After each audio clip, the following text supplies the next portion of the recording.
El sol apenas comenzaba a asomar por el horizonte cuando tomé la pala y me dirigí al patio trasero de mi modesta casa en las afueras de Austin, Texas.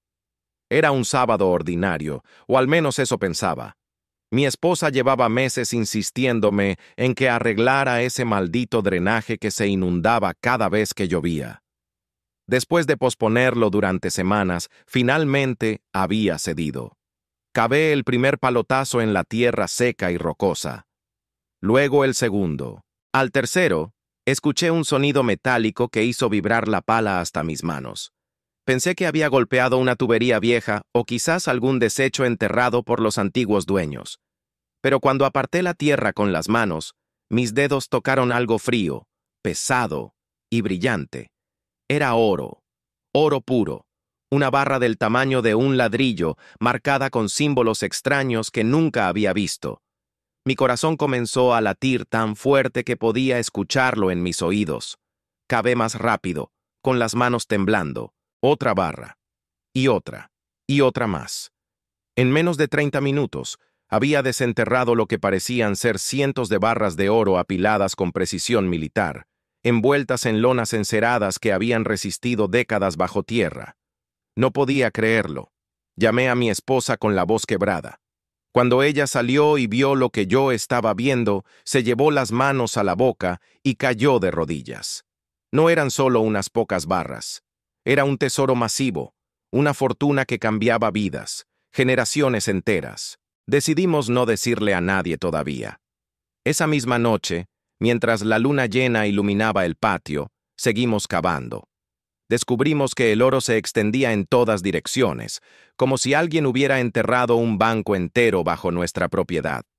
Documentos viejos envueltos en plástico acompañaban algunas cajas.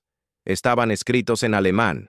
Mi esposa, que había estudiado el idioma en la universidad, tradujo algunos fragmentos con dificultad. Mencionaban algo sobre la Segunda Guerra Mundial, un operativo secreto y las palabras Operación Bernhard. No entendíamos completamente el significado, pero una cosa estaba clara. Este oro tenía historia, una historia oscura y peligrosa. Al cuarto día de excavación silenciosa, calculamos que había aproximadamente 500 millones de libras de oro enterradas en nuestro patio. 500 millones de libras. El número era tan absurdo que parecía irreal. Según los precios actuales del mercado, estábamos sentados sobre una fortuna de más de 10.000 millones de dólares. 10.000 millones. Éramos oficialmente las personas más ricas del planeta, aunque nadie lo supiera todavía. Pero esa misma noche, mientras celebrábamos en silencio con una botella de vino barato, escuchamos el sonido de un helicóptero sobrevolando nuestra casa. Luego otro, y otro más. 3 helicópteros negros, sin identificación visible, daban vueltas sobre nuestro vecindario. Apagué todas las luces de inmediato. Algo no estaba bien. A la mañana siguiente, mientras tomaba café en la cocina tratando de calmar mis nervios, alguien tocó la puerta. No era un toque normal. Era fuerte, autoritario, insistente. Miré por la ventana y mi sangre se heló. Frente a mi casa había una caravana de vehículos negros con vidrios polarizados. Hombres vestidos con trajes oscuros rodeaban la propiedad. Y en medio de todos ellos, con su inconfundible silueta y esa expresión de determinación inquebrantable, estaba Elon Musk. Sí, el Elon Musk. El hombre más rico del mundo. Abrí la puerta lentamente, sin entender qué demonios estaba pasando. Antes de que pudiera decir una palabra, Musk dio un paso adelante, me miró directamente a los ojos y pronunció 5 palabras que cambiarían todo para siempre. Esto es mío. Todo esto es mío. Me quedé paralizado. No podía procesar lo que estaba escuchando. ¿Cómo sabía Musk sobre el oro? ¿Cómo había llegado hasta aquí? ¿Y por qué afirmaba que le pertenecía? Detrás de él, uno de los hombres de traje abrió un maletín y sacó documentos oficiales.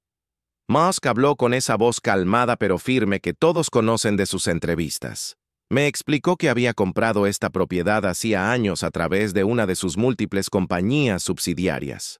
Según él, los documentos de venta incluían una cláusula oculta sobre todos los recursos minerales y tesoros encontrados en el subsuelo. Mostró contratos, escrituras y hasta órdenes judiciales preliminares que respaldaban su reclamo. Yo no sabía qué decir.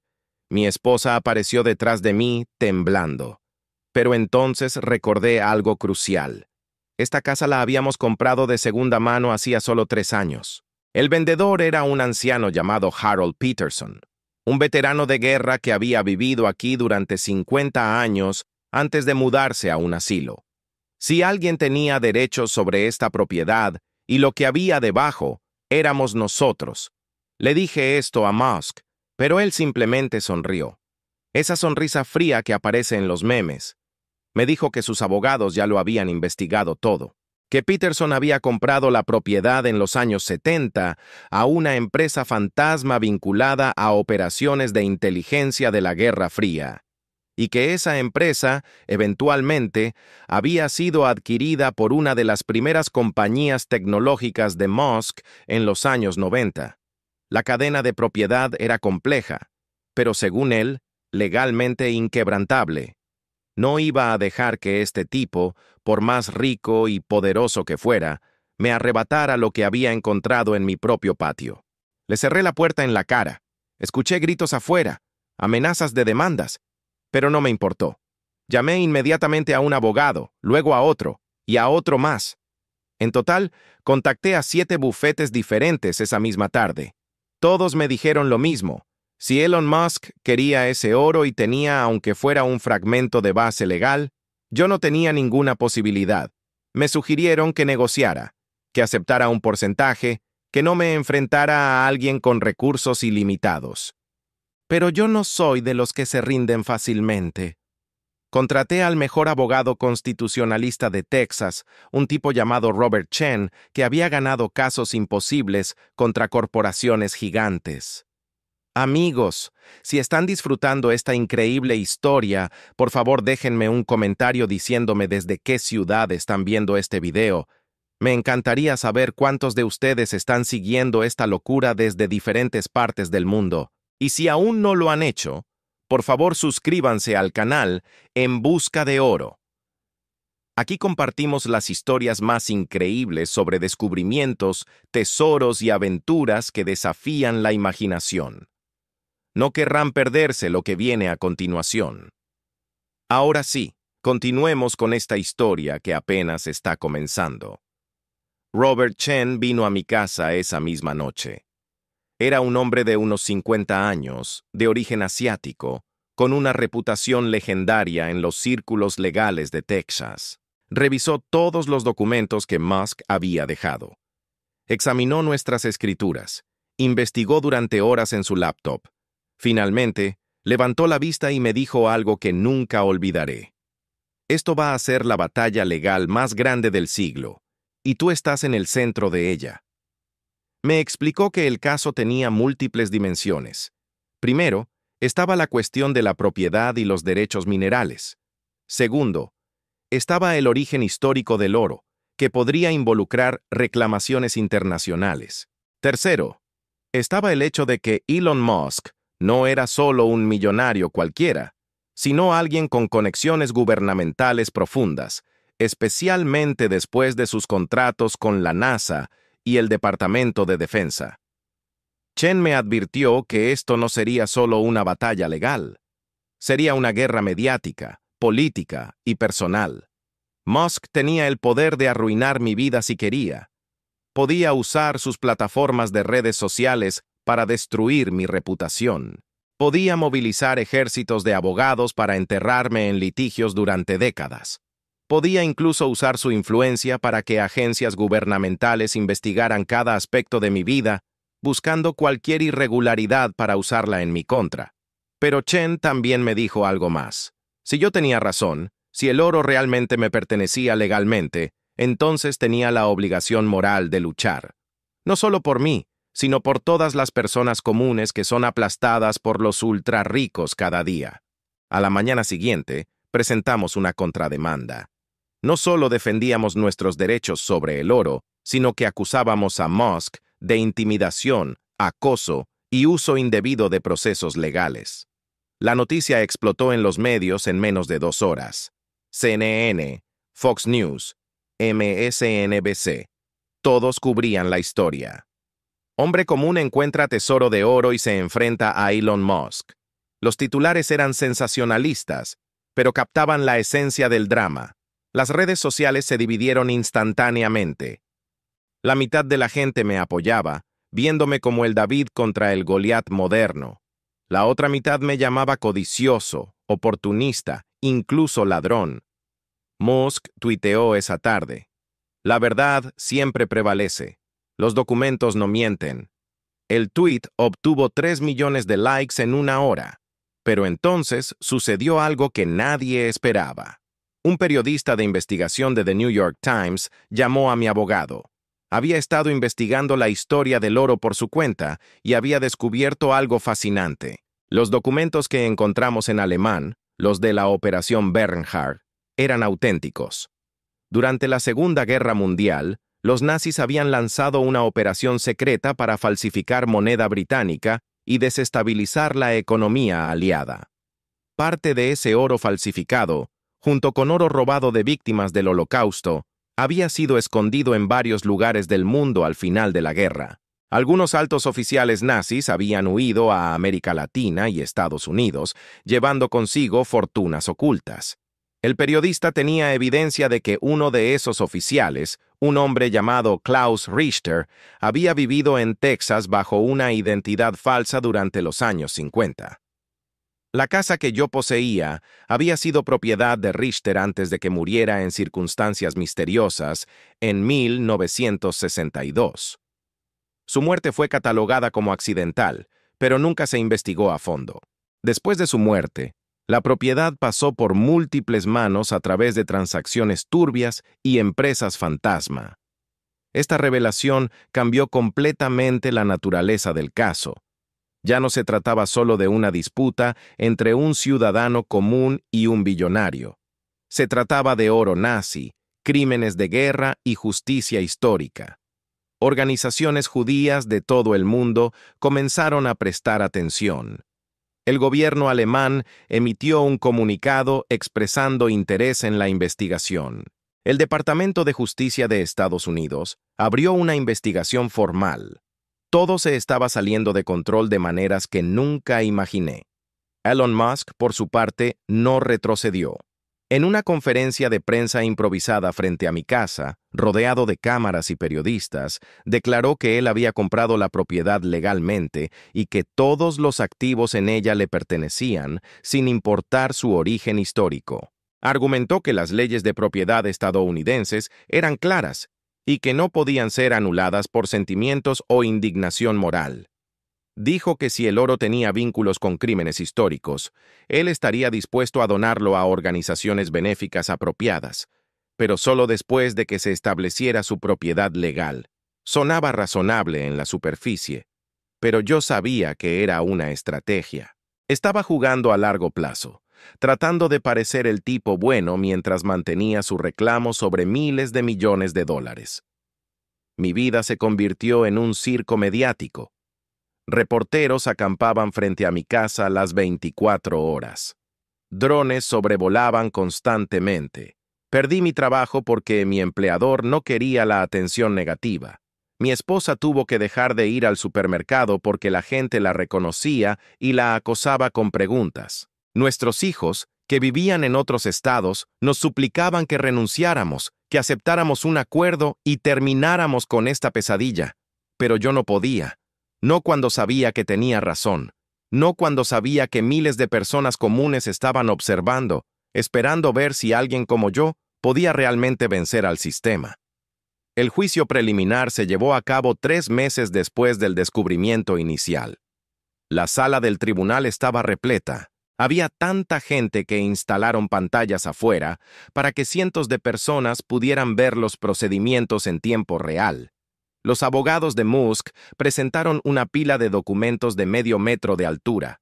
Tenían escrituras, contratos, transferencias de propiedad que se remontaban a décadas. Su argumento era técnicamente sólido. En algún momento de la compleja cadena de propiedad, una cláusula sobre derechos minerales había sido transferida a una de las empresas de Musk. Robert Chen, mi abogado, contraatacó con un enfoque diferente. Argumentó que los derechos minerales no incluían tesoros o artículos enterrados intencionalmente. Citó docenas de precedentes legales donde se había establecido que encontrar un tesoro enterrado en tu propiedad te otorgaba derechos sobre él, especialmente si el tesoro había sido escondido por alguien que no tenía derecho legal sobre él en primer lugar. Pero el golpe maestro de Chen vino cuando presentó evidencia forense. Había contratado a un equipo de arqueólogos y expertos en metales para analizar el oro. Los resultados eran contundentes. El oro había sido enterrado entre 1945 y 1950, basándose en la degradación de los materiales de embalaje y las capas de suelo. Esto coincidía perfectamente con el periodo en que Klaus Richter, el exoficial nazi, había poseído la propiedad. Chen argumentó que Richter no tenía derecho legal sobre el oro porque lo había robado durante la guerra. Por lo tanto, ninguna transferencia de propiedad posterior podía legitimar el reclamo de Musk. Era oro robado de víctimas inocentes, y las leyes internacionales sobre propiedad robada durante conflictos armados eran absolutamente claras. Debe ser devuelto a los herederos legítimos o a las naciones correspondientes.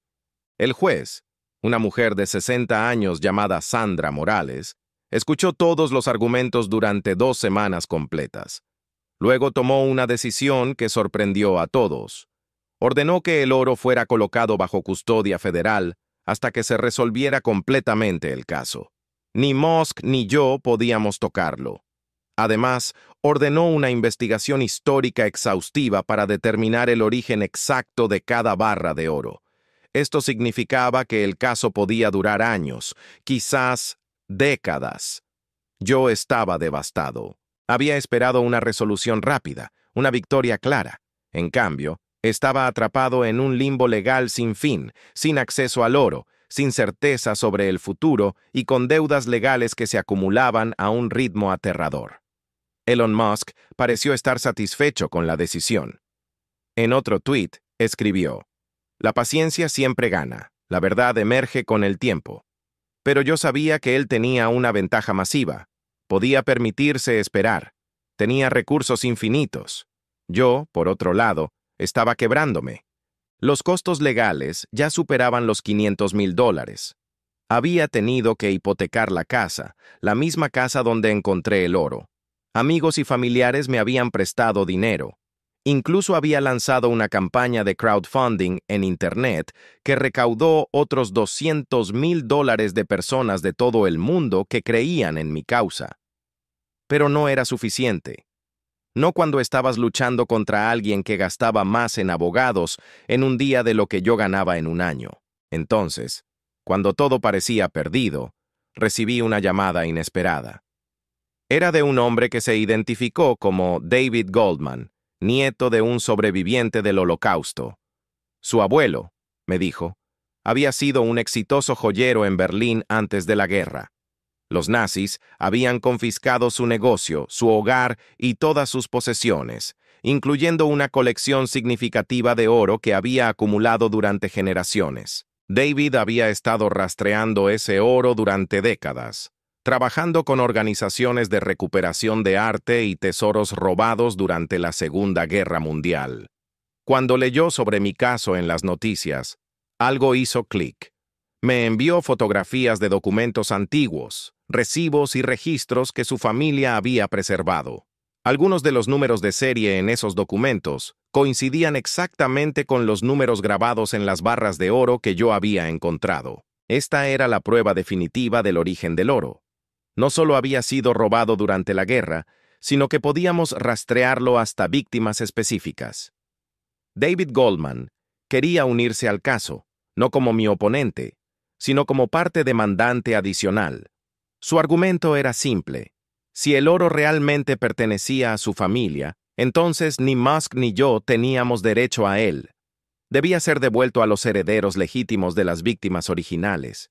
Robert Chen y yo discutimos esto durante horas. Por un lado, la reclamación de David era moralmente incuestionable. Por otro lado, complicaba nuestro caso significativamente.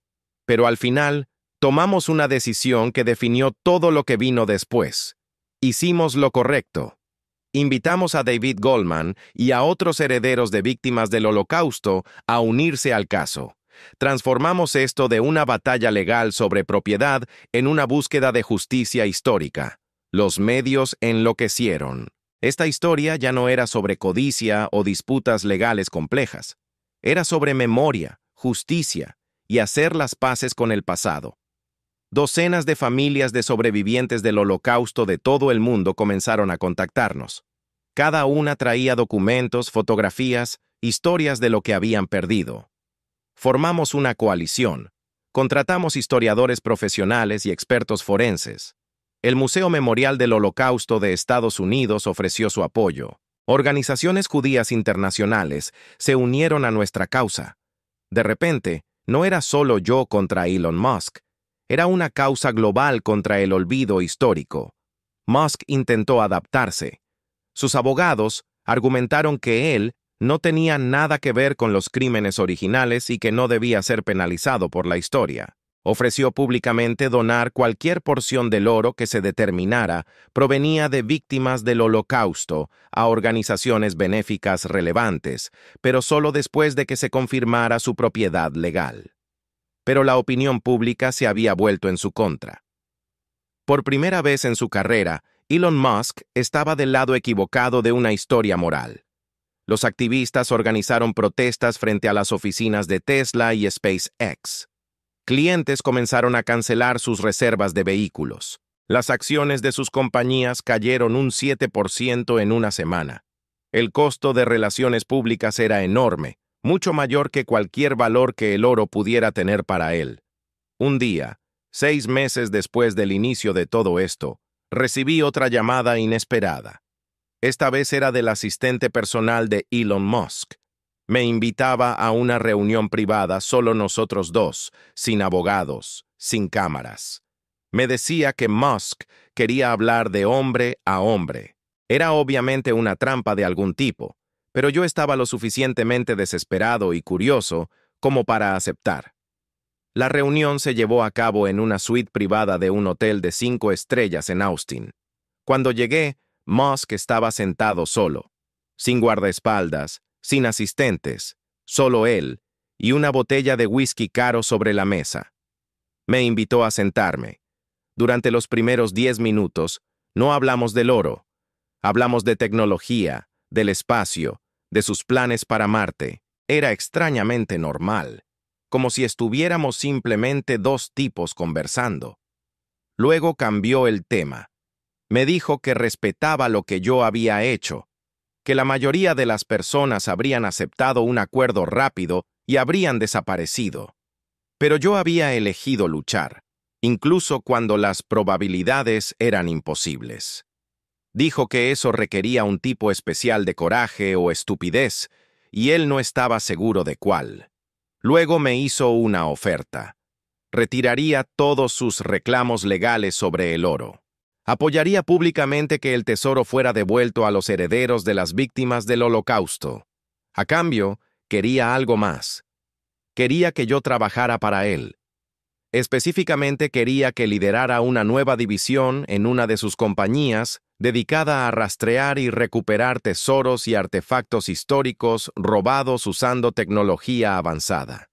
Satélites, inteligencia artificial, análisis de datos masivos. Dijo que mi historia había demostrado que estas cosas todavía existían, escondidas, esperando ser encontradas, y él quería ser quien las encontrara primero.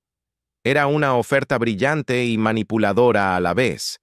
Me estaba ofreciendo convertir mi tragedia en una oportunidad, pero también estaba asegurándose de que él mantuviera el control narrativo y probablemente se beneficiara económicamente de futuros descubrimientos.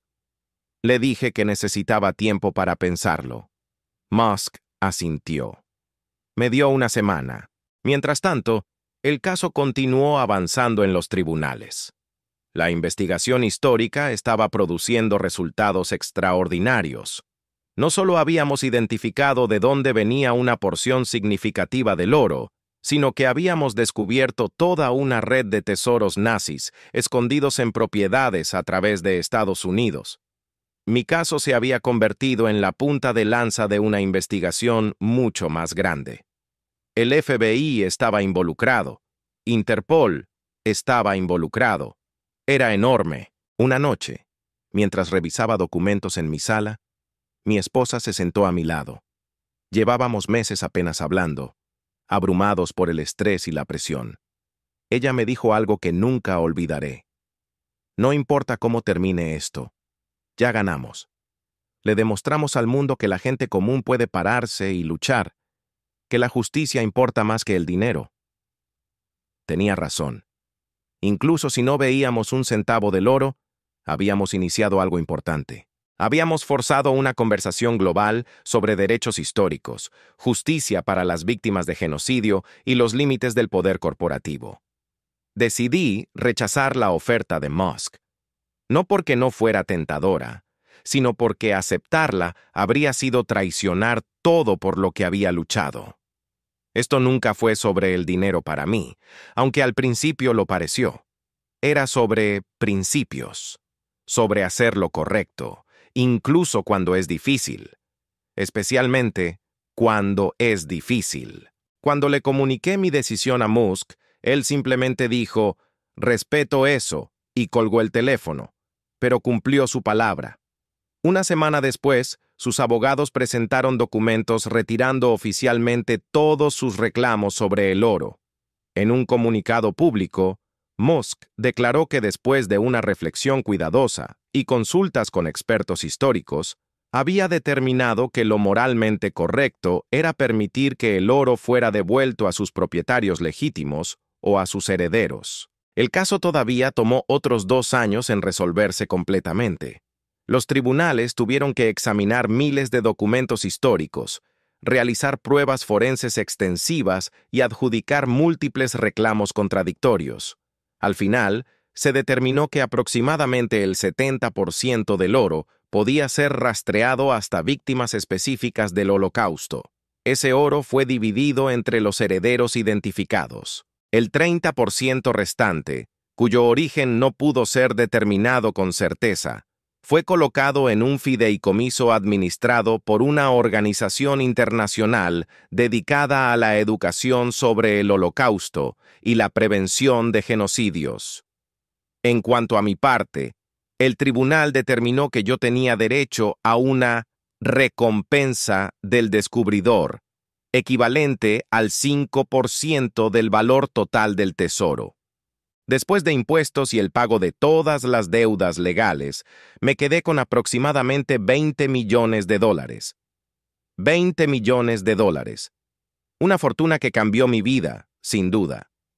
Pero nada comparado con los miles de millones que el tesoro completo valía. Algunas personas me llamaron tonto por no pelear más, por no intentar quedarme con todo. Pero yo sabía que había hecho lo correcto. Usé parte del dinero para establecer una fundación dedicada a educar a jóvenes sobre la historia del Holocausto y los peligros del autoritarismo. Doné otra porción significativa a organizaciones que trabajan para recuperar arte y tesoros robados durante conflictos armados en todo el mundo. Y sí, también compré una casa nueva, más grande, y en un vecindario más tranquilo.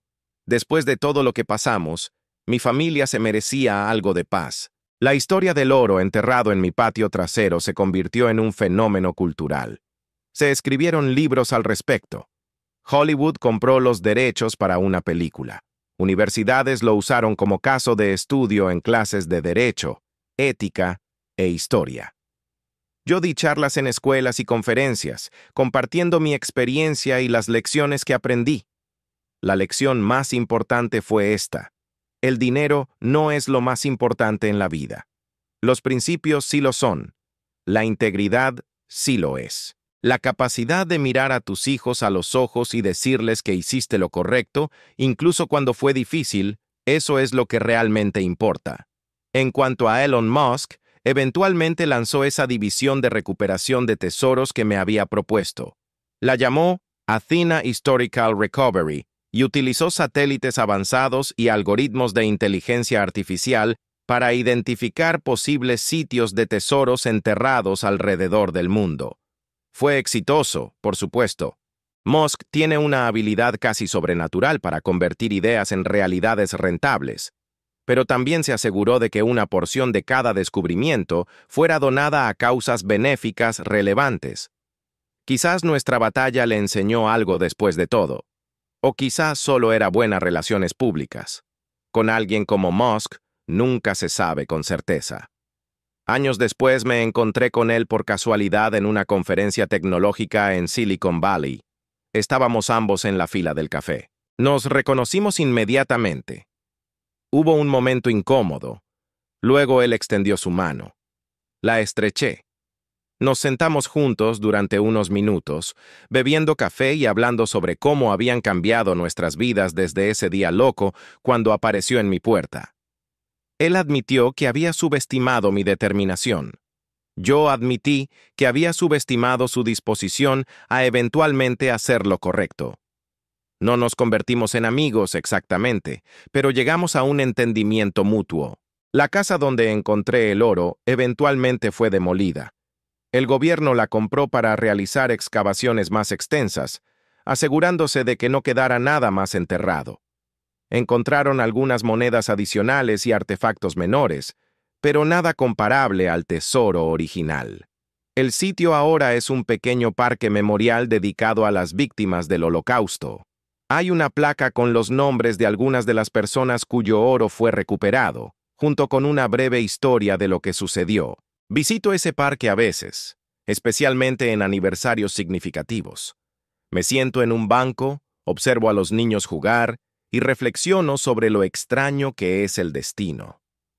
Una cosa que aprendí de esta experiencia es que el pasado nunca está realmente enterrado. Siempre encuentra una manera de volver a la superficie, literal o figurativamente.